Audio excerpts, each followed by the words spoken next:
વીડી news Valsad.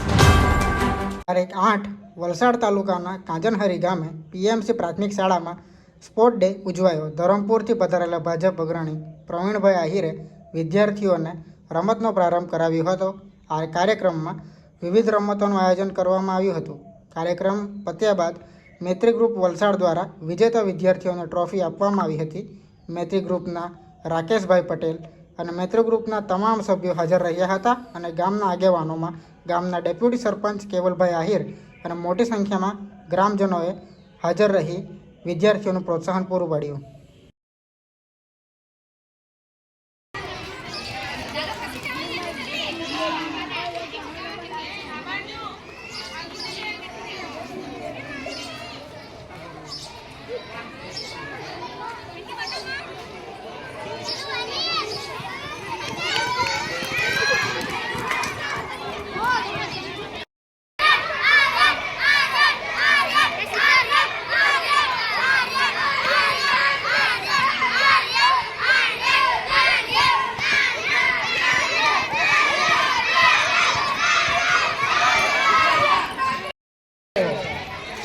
મંદિર ફર્યા. ચલો ભવાની મંદિર ફર્યા.